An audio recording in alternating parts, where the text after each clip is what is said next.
جیسے میں نے شروع میں کہا تھا کہ کچھ دیر عقیدے کی بات کرنے کے بعد یہ جو وقف قانون 2025 مسلمانوں پر مسلط کیا گیا ہے وہ ہمیں کیوں قابل قبول نہیں ہے، اس کے تعلق سے کچھ باتیں عرض کر کے بات ختم کرتا ہوں۔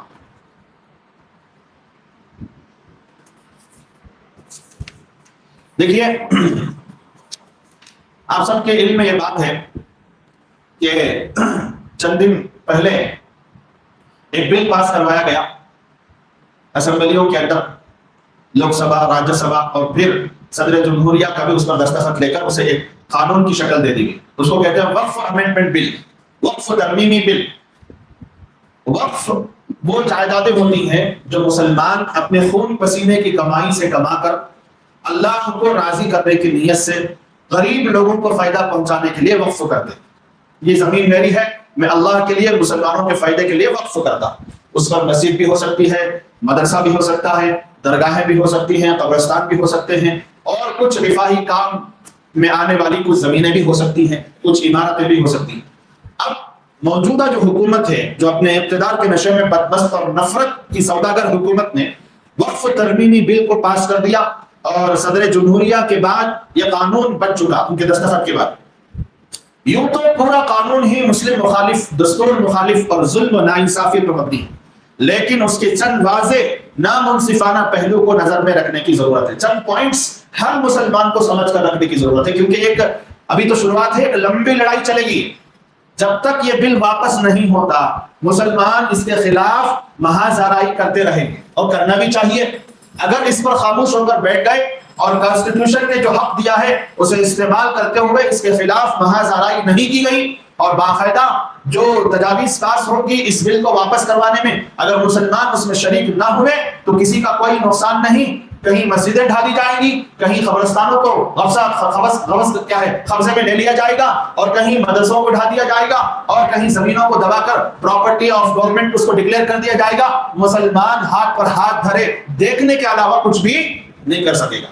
اس لیے یہ ایک ترتیب سے 2 مہینے کا ایک وقف بچاؤ مہم چلائی جا رہی ہے آل انڈیا مسلم پرسنل لا کی جانب، اگرچہ کہ آل انڈیا مسلم پرسنل لا بورڈ لیڈ کر رہا ہے، سامنے ہے، لیکن جتنے بھی منظم مسلم تنظیمیں ہیں سب شانہ بشانہ اس کے ساتھ کھڑے ہوئے۔ جمعیت علماء اس کے ساتھ ہے، جمعیت کے دونوں دھڑے اس کے ساتھ ہیں، اور اسی طرح دیگر جتنی مسلم تنظیمیں ہیں اور جتنے مکاتب فکر سے تعلق رکھنے والے لوگ ہیں، سب کے سب آل انڈیا مسلم پرسنل لا کے ساتھ مل کر اس وقف بچاؤ مہم میں حصہ لے کر آگے بڑھ رہے ہیں۔ تو عام مسلمانوں کو بھی چند باتیں سمجھ کر اس میں حصہ لینا، اور جب بھی جس کام کے لیے بھی آواز لگائی جائے اس میں شریک ہو کر اپنے وقت کے تعلق سے بیداری کا ثبوت دینا، یہ ہر ایک مسلمان کی ذمہ داری ہے۔ اور وہ باتیں کیا ہیں، کیا نقصانات ہوں گے اس قانون کے بعد، آپ تھوڑا سا سمجھ کر اٹھیں۔ ہماری پبلک بھی ایسی ہے، اللہ بچائے، اللہ بچائے۔ 1000 بار کہتے ہیں جمعات میں جلدی آیا کرو، بیٹھا کرو، سنا کرو، پتہ نہیں کیا ہو گیا ہے مسلمانوں کو، ان کو کب عقل آئے گی اور کب یہ لوگ سدھریں گے، مجھے نہیں سمجھ میں آتا۔ میں بھڑکتا ہوں تو لوگوں کو برا لگ جاتا ہے۔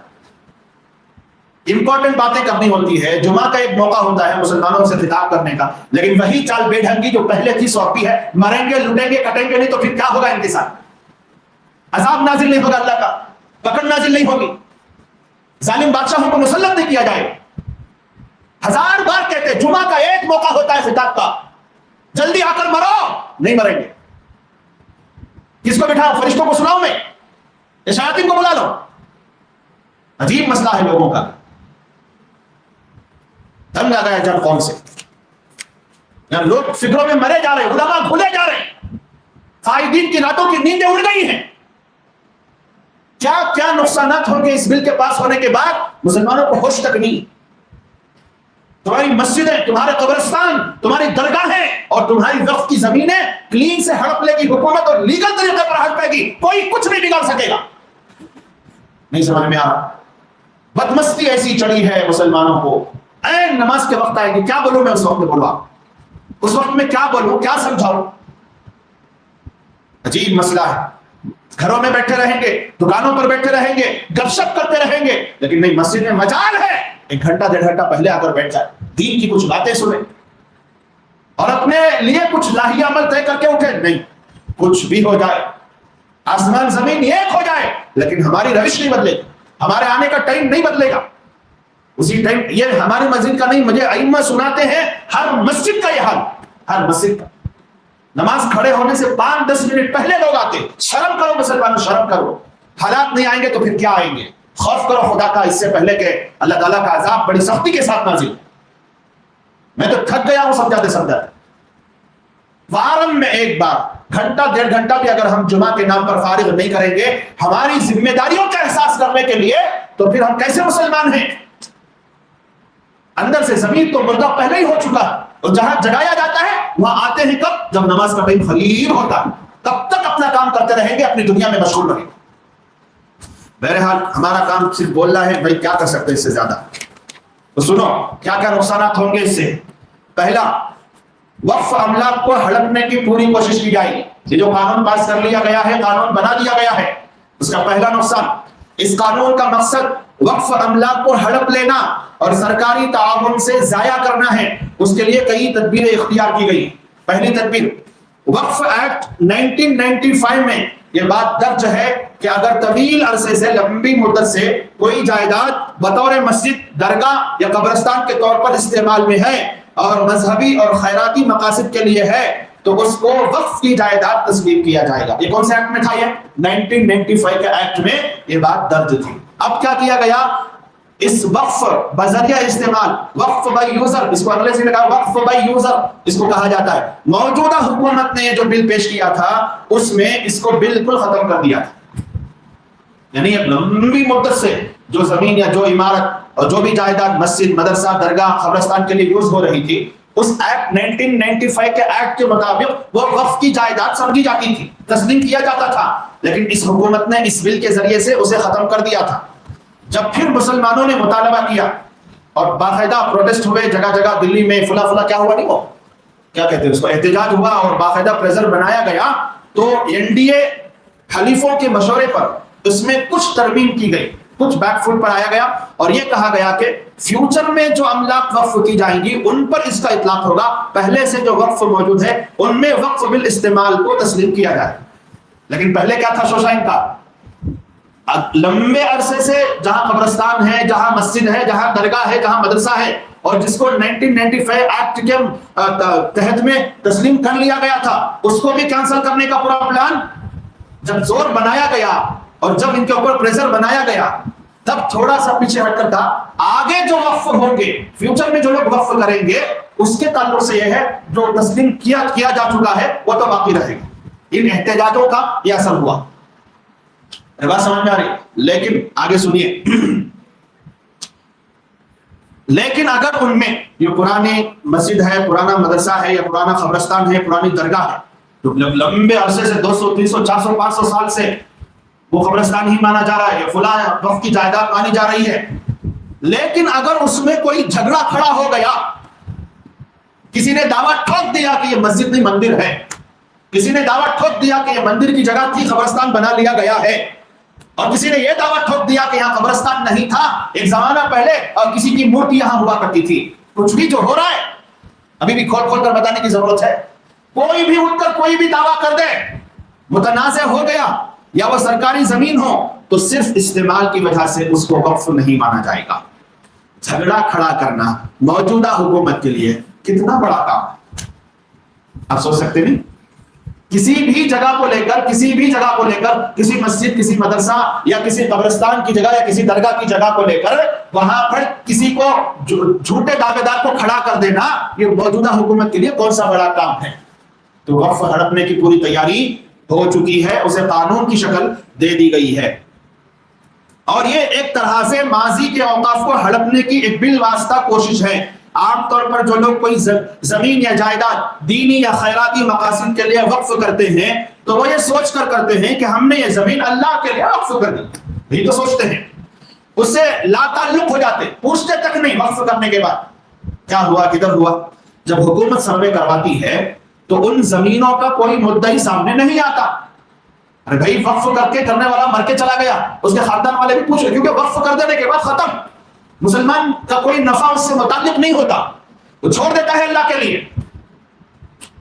تو کوئی مدعی سامنے نہیں آتا اور ان کو بحق سرکار لکھ دیا جاتا ہے. سمجھ میں آ رہا ہے؟ مثال کے طور پر، مثال سے سمجھو، میں نے ایک زمین قبرستان کے لیے وقف کر دی اور میں مر کے چلا گیا، میرے بچوں نے اس کے بارے میں کچھ بھی نہیں پوچھا، خاموشی سے حکومت سروے کروائے گی. اب سروے میں اس زمین کے تعلق سے کوئی دعوے دار نہیں اٹھا کہ بھئی یہ زمین میرے نام پر تھی، اس کا یہ پتر ہے، میں نے اللہ کے لیے وقف کی ہے، قبرستان کے لیے وقف کی ہے، درگاہ کے لیے وقف کی ہے، مسجد کے لیے وقف کی ہے، مدرسے کے لیے وقف کی ہے، یا مسلمانوں کو فائدہ پہنچانے کے لیے وقف کی ہے. اب وہ اپنا ڈاکیومنٹ اور دستاویز لے کر جا کر حکومت کے سامنے کھڑا ہوگا، اس کو پتا بھی نہیں چلے گا، اس کی اولاد کو بھی پتا نہیں چلے گا سروے ہو رہا. اب سروے میں جب کوئی مدعی سامنے نہیں آئے گا تو اس زمین کے بارے میں ڈکلیئر کر دیا جائے گا کہ یہ زمین سرکار کی ہے، وقف کی نہیں ہے. حالانکہ میں نے وقف کرتے وقت اپنا پورا ڈاکومنٹیشن دکھا کر اللہ کے لیے اس کو وقف کیا، میرے نام سے نکال کر وقف میں اس کو جمع کیا. لیکن چونکہ میں سامنے نہیں آیا، اس کا فائدہ حکومت یہ اٹھائے گی کہ اس کو حکومت کی اور سرکار کی زمین ڈکلیئر کر دے گی. یہ دروازے کھولے ہیں وقف زمینوں کے تعلق سے. اب سنو، دیہاتوں میں، قصبوں میں، چھوٹے چھوٹے شہروں میں وقف کی ایسی بہت سی جائیدادیں موجود ہیں. ان تمام زمینوں کو سرکاری زمین قرار دے کر ان پر قبضے کی کوشش کی جا رہی ہے. اب تو قانون بن چکا ہے. اب اندازہ لگاؤ کتنے ہزار کروڑ زمین سرکار دبانے والی ہے اور وہ اپنے انڈر لینے والی ہے. آپ اندازہ لگاؤ.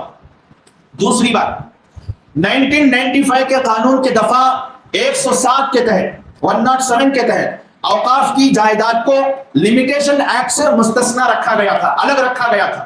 ایک ایکٹ ہے لمیٹیشن ایکٹ، اس سے اوقاف کی زمینوں کو، جائیدادوں کو الگ رکھا گیا. لمیٹیشن ایکٹ کے تحت کسی جائیداد پر 12 سال یا اس سے زائد قبضے کو ملکیت تسلیم کیا جاتا ہے. یہ ایکٹ آپ کو معلوم ہے. اگر کوئی کسی جگہ پر 12 سال سے زیادہ قبضہ رکھا ہوا ہے تو اس کی ملکیت میں آ جاتا ہے. یہ ایک ایکٹ ہے لمیٹیشن ایکٹ.